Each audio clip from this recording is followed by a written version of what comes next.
ایک مقصد پورا ہوگا اگر اللہ نے چاہا، دوسرا مقصد پورا نہ ہو لیکن دوسری چیز تو یہ ہے کہ نیکی ملے گی ہی ملے گی. اگر کوئی اٹک کر پڑتا ہے تو بھی نیکی ملے گی اس کو. جیسے الحمدللہ رب العالمین الرحمن الرحیم مالک یوم الدین ایاک نعبد و ایاک نستعین اہدنا الصراط المستقیم صراط الذین انعمت علیہم غیر المغضوب علیہم ولا الضالین. آپ نے سنا، آپ کو بھی نیکی ملی. میں نے پڑھا، مجھے بھی نیکیاں مل گئی. پڑھنے پر، سننے پر نیکی مل گئی. لیکن اگر کوئی آدمی اٹک کر پڑھتا جیسے الحمدللہ رب العالمین، نہیں پڑھا جاتا. بہت سے لوگ ناظرہ دیکھ کر پڑھتے ہیں، اٹک اٹک کر پڑھتے ہیں، اتنی تیز نہیں پڑھ پاتے ہیں. الحمدللہ رب العالمین الرحمن الرحیم، ایسے ایسے کر کے پڑھتے ہیں. بہت سے لوگ دیکھ کر پڑھتے ہیں. تو اللہ کے نبی فرماتے ہیں اس کو 2 اجر ملے گا. ایک نیکی تو ملے گی اس کو قرآن پڑھنے کا کہ پڑھ رہا ہے، دوسری نیکی ملے گی اس کو اٹک اٹک کر پڑھنے کا. بتاؤ دنیا والوں، دنیا کی کوئی کتاب ہے ایسی کہ اٹک اٹک کر پڑھیں گے بھی؟ اگر آپ ایگزام میں اٹک اٹک کر پڑھیں گے تو کہے گا کان پکڑ کر بھاگو، نکلو کم بخت، تم یاد کر کے نہیں آئے. لیکن اللہ کا قرآن آپ اٹک کر پڑھ رہے تو اللہ کہہ رہا کہ ایک نہیں ایک اور دو.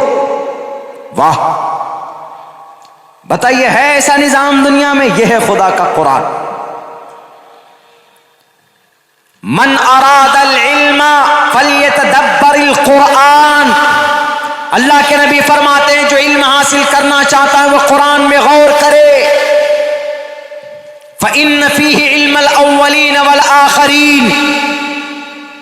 دنیا کے پیدا ہونے سے لے کر دنیا کے ختم ہونے تک، دنیا کے ختم ہونے کے بعد دوبارہ زندہ ہونے تک، پورے دونوں جہان کا علوم اور فنون اللہ نے قرآن میں بیان کیا.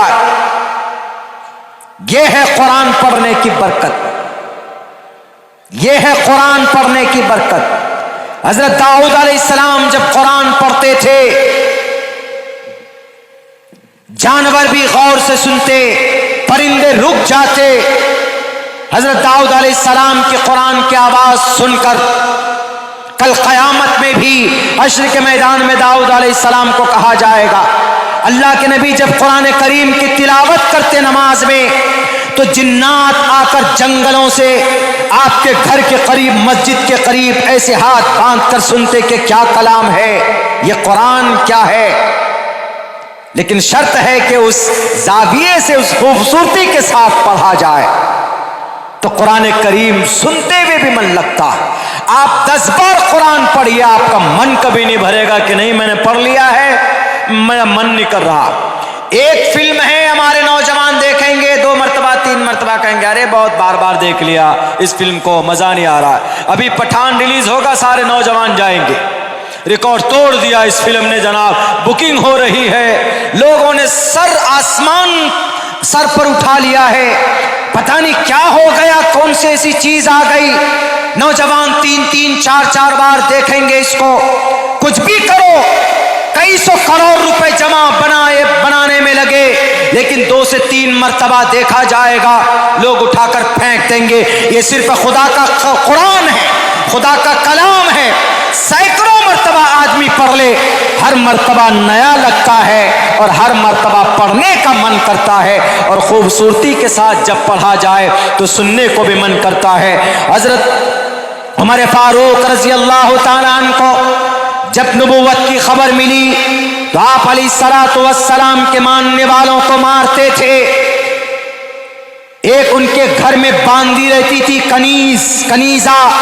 آپ نے اتنا مارا عمر فاروق جب ایمان نہیں لائے تھے. بڑے طاقتور پہلوان تھے، جری تھے، بہادر تھے.